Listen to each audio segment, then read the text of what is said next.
it's Pete here and I'm back for Hand of the Week. Now, this one's a special edition because I've just come off playing a week and a half of bridge up in the Gold Coast, and I wanted to pose some of the problems that I actually faced throughout that time. So we'll do this in two parts and I'll sort of set up all the different hands and some of the problems that I faced so that you can try and see how you do, and then I'll talk about what I learnt or what my sort of takeaways I had from some of these. So let's jump straight in and look at a hand that I didn't face, but my teammate faced, and it was an interesting decision. So we've got this hand, we've got a 5-5 in the black, so we've only got 5 points, and your left-hand opponent opens 1 heart, partner passes, goes 2 hearts. It's our option to bid, so do you want to bid here or not? And at the table I'll give you the option that happened to me, which was it went pass, and now it went 4 hearts. Now it went pass, pass, and you got another decision. And my opponent chose to bid 4 spades here, which went double. Now it went pass, pass, and you got another choice. Are you happy with 4 spades, or do you want to try something else? And in the end, they chose to pass. But what do you think of these different options? Are you happy bidding here or not, or should you have bid before? So what do you reckon? Should you bid at all on this hand? Yes or no? Should you bid earlier? Should you not bid at all? So this was the first hand and problem number 1. So we'll move on to the second hand that I got to face. There it goes pass from us, and it goes 1 no trump on our left, and this goes all pass. And now partner leads the 3 of spades, and this dummy comes down just a 4 3 3 7 count. But the jack's in dummy, and this gives us a slightly awkward position. When they play low, do we put the low one in, or do we put the queen on? So it is the first problem. And for me, I think this is a definite 7. So let's look at a few different scenarios of what could have actually happened. Now, partner could be leading away from king 10 fourth or ace 10 fourth spade, and declarer gets to win, but we forced out the other king or the ace. Or alternatively, partner could have been leading from ace king fourth, in which case putting on the queen would work and would get to cash 4 spade tricks.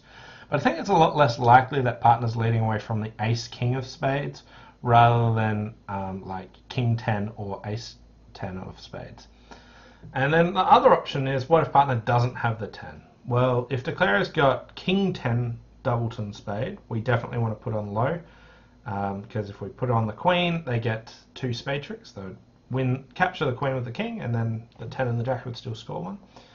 Or alternatively, if they had ace 10 of spades, what we do, they'll get 2 tricks regardless. If we put on the queen, they can force out a spade later. Whereas if we play low, they get to score the trick straight away, but we give them a bit of tempo. And I'm not so worried about giving them a little bit of tempo in 1 no trump. It can matter, but I think for all those scenarios, the 7's better. Anyway, went spade to the 10, and now declarer cashed the ace of clubs, and played a club to the king, and a club back. And we have to find a discard here. Now, our spades could still be very useful. Queen 10 9 fourth heart seems pretty relevant as well. So for me, I chose to abandon diamonds here, and we're just playing low in courage. So they won, and now they had to find a couple more discards. So here, my partner pitched a diamond as well, and declare a heart, and I just pitched another diamond. And now one more comes.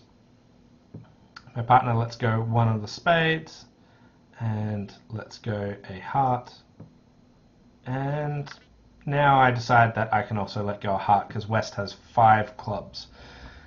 They go with ace of diamonds, and more discards are actually needed. And then jack of diamonds, which means they pick up the diamond suit. And I let go a spade at this stage. And then finally another spade, and I let go a heart.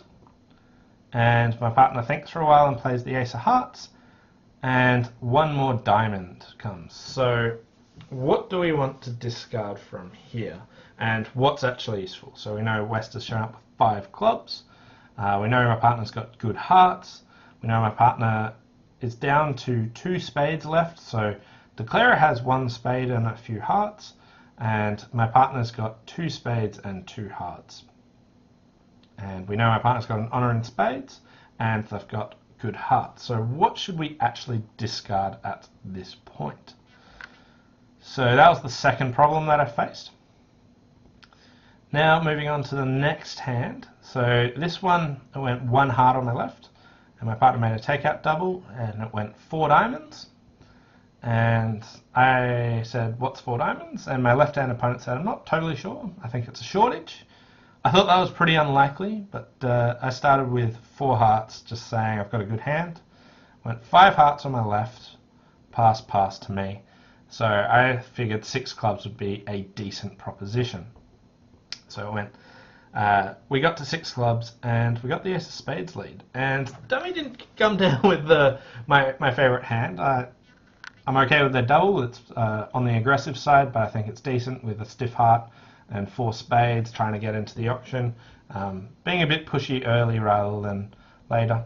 So here we are in 6 clubs, and I can rough both my hearts, but I have a bit more work to do. So went low spade, and now they switched to the 8 of diamonds. So they thought for a while and tried the 8 of diamonds, and I just played low, and that went king, and I ruffed. And at this stage I want to ruff both my hearts, and I can pitch one of my spades, but I have to work out how to deal with my other loser. And I need to try and ruff some. I am worried about being over-ruffed at some point, but we play another heart and a low diamond. So what should we actually do now? So plan the rest of the hand about what should actually happen. So again, it went ace of spades, and then they switched to the 8 of diamonds. Ace put the king on it, and now I went ace of hearts, ruff a heart, and now ruffed a diamond. What should I play for here? And yeah, so that was another problem from the Gold Coast pairs. From not the pairs, from the teams. All of these are imp scoring, by the way.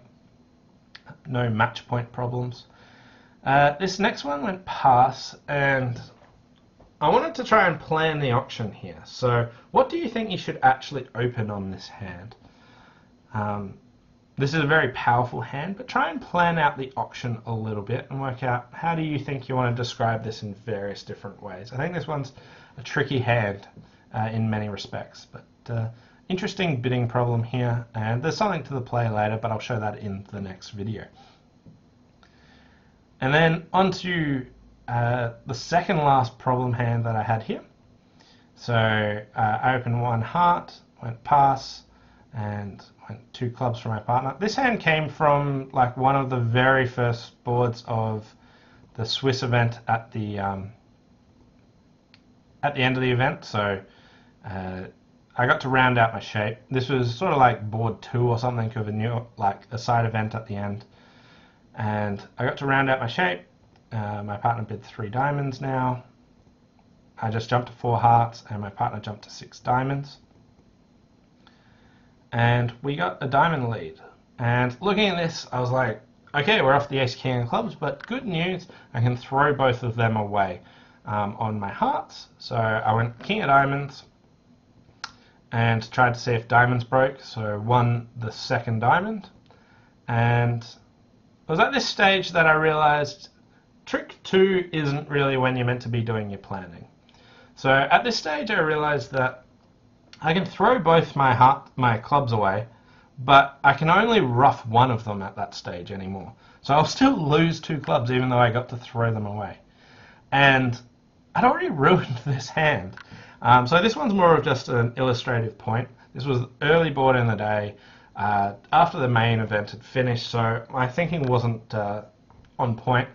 But it's really important to do your planning at trick 1, and make sure the early boards in the day before you've woken up take some extra time.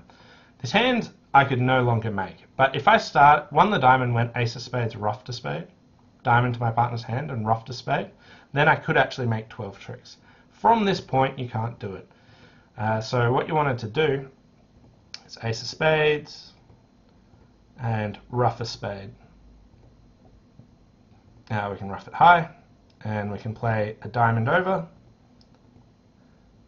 And we can ruff another one.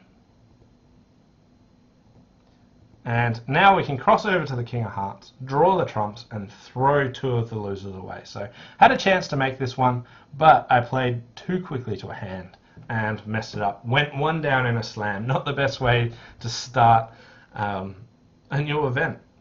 But it's really important to make sure, take your time at trick one. Here I got excited that I was off two cashing tricks. I could see a way to get rid of them. I went full steam ahead and then realized it doesn't matter if you can get rid of those losers. Your plan is to make the contract. And I messed this one up. So I thought this was a really good illustrative hand. Make sure you stop at trick one. Even if you can see some obvious weakness to get rid of, still might not be right to rush into it.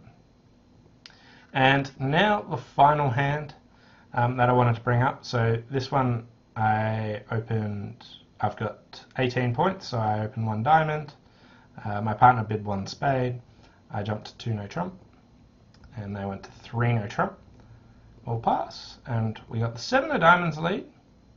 And here I stuck in the 10 of diamonds, which actually held the trick. So we've now got 4 spade tricks, 2 diamonds, 2 clubs, and a heart. So we're making our contract, but we want to play for over tricks. So try and work out how you actually think you should play this one. Anyway, thanks for watching. Hope you enjoyed this hands from the Gold Coast tournament, and I'll post my solutions shortly. Thanks for watching, and I'll see you next time. Bye for now.